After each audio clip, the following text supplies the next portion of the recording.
So the point you're making is that all these intentions and devices need to be interrogated. We spoke about Kwara, where Governor Abdul Razak, according to the newspapers this morning, he's earlier provided free bus transportation for students in the state, has additionally announced that a payment of 8,000 naira to workers. Now, over in Ogun State, public servants will, for 3 months, enjoy 10,000 naira additional salary each, an immediate promotion in 2021 and 2022, and leave bonuses for March and April this year. You move over to Imo. Imo is to sell items at reduced cost. This is all in the dailies today. I was actually reading out of The Nation this morning. So Imo's style is different. In Jigawa, Governor Umaru Namadi, he's promised to support farmers by providing them with fertilizers, chemicals, and equipment. So it looks like, without prejudice to what you've said about needing to interrogate those that will actually be actioning all of this, the governors, some of them, at least they've not been lazy, they've been thinking about what they can do, because it can't all be on the federal, can it? You know, like I said, I would invest in things like transportation system. I like what the governor of Kwara State have done by subsidizing transportation system. My state governor, I got the hints that he had provided free transportation system. Whenever there is this level of inflation, the greatest pain, the greatest aspect of the people's life that are affected is mobility.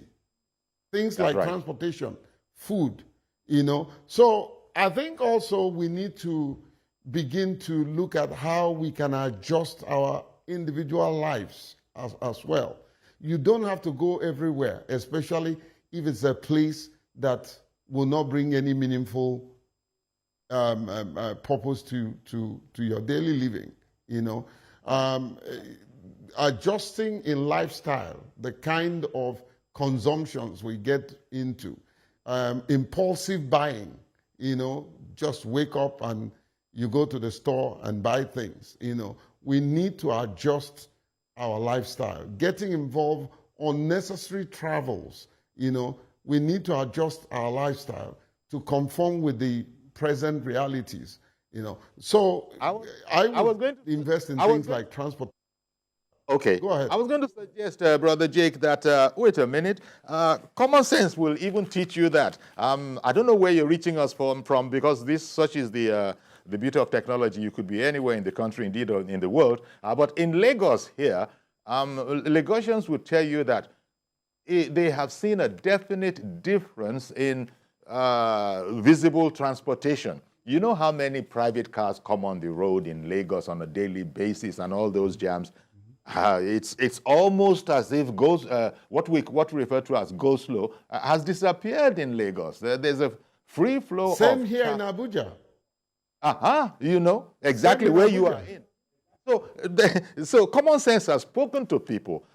Maybe people who have up to 5, 6 cars to their families have decided that, well, maybe it's not such a smart idea to have all 6 of them on the road and those kind of things. And as you rightly said, people who are managing with just the one car now have to decide, do I really need to use the car in the manner that I've been using it before the removal of subsidy? So they're going to have to, common sense will even teach people to get smart.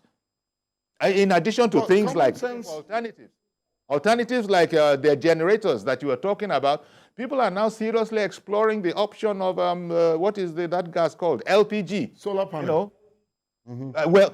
Well, solar panels, yes, as well. So everybody is beginning to look at what can we do to leave their petrol for them. If we can't afford it, then let us leave it. That is for us. That is for us as individuals. But is the government institution doing same?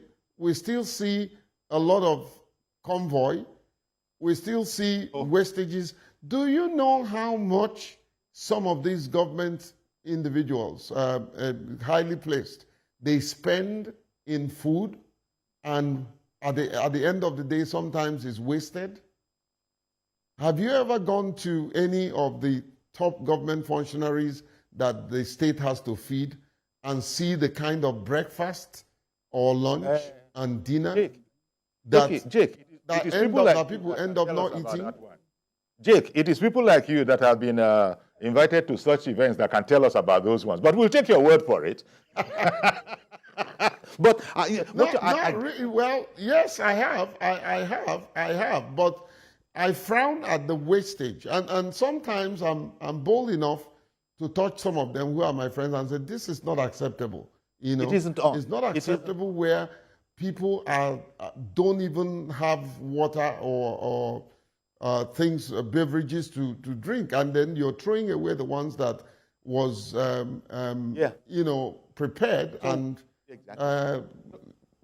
be seen. So as while leftover. we are talking to I remember I came from a very poor home, and so what my dad used to say is that you take as much as you must finish. It's mandatory, you know, that you don't take food and leave it in your plate. So we grew up knowing fully well that, look, I must take as much as I can finish, otherwise I'll be in trouble, you know. Okay. So there's a need to look at the lifestyle of our politicians. Not everybody. I know some people that are very strict to curb wastages, but we need to do that from top to bottom. Reverend Dominic, good morning, Reverend Dominic. Thank you for calling in and holding on. Go right ahead, please. Good morning, Chief Yori. Good morning, sir. Good morning, my friend Jack Epelle. Can you hear me? Yes.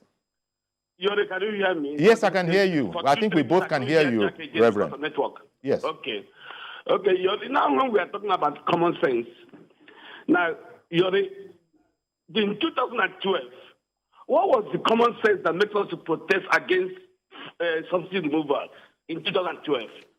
Now, in common sense, why should we import fuel? I told you here last week that if we have manufactured fuel in Nigeria, I don't think the cost will be up to 400 naira. Because I've talked to marketers who told me the ferret, the shipping, the transportation. For example, Yori, if Kaduna refinery is working, how can someone from Maiduguri or Sokoto driving truck to Lagos to come and purchase fuel? And if we end it in Ghana or Kaduna, and the transportation from Maiduguri to Kaduna or Sokoto to Kaduna will not be as the same from driving a truck from Sokoto to Lagos. Where is common sense?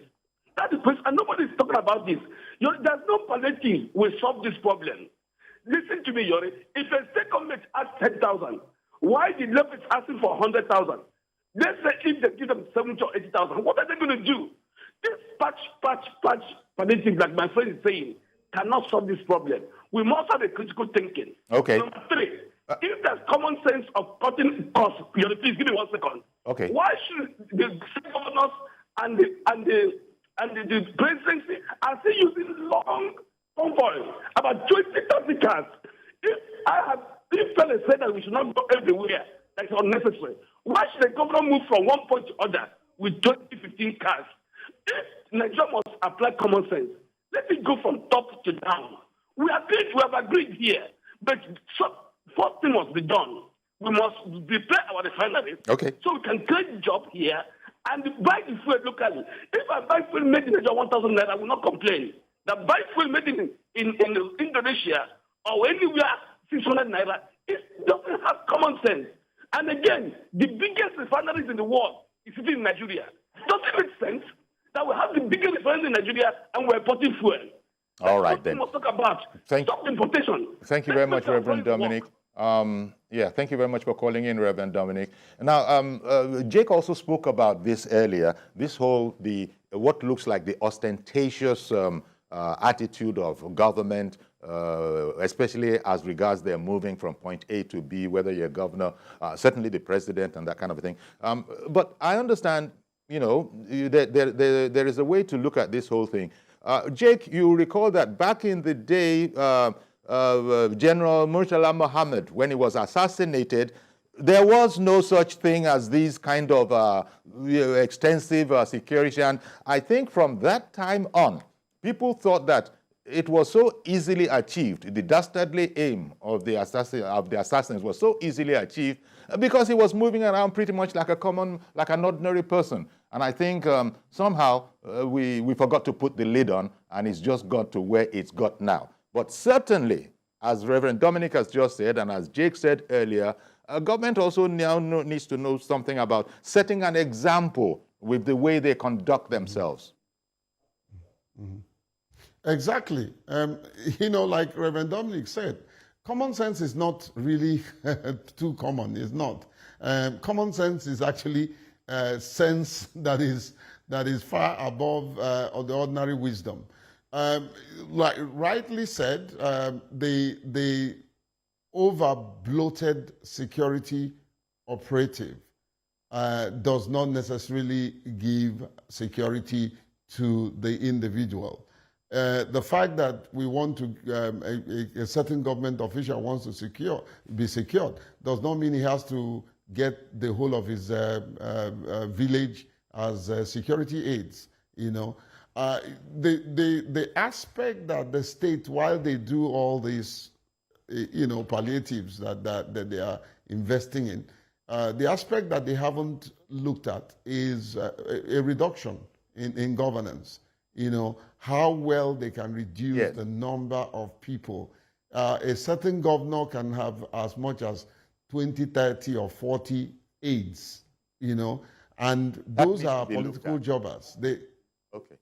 Well, I'm sorry, Jake. I'm sorry to be rushing you like this, but we've run out of time, Jake. But as always, you're always so succinct that we get what you are putting out this morning, that we need to interrogate these things, and we also need to be creative about them so as not to neutralize the very, very effect we intended to achieve, which is to make life easier for the people. Thank you very much, Jake. Mr. Jake Epelle, Policy Development. Thank you so much.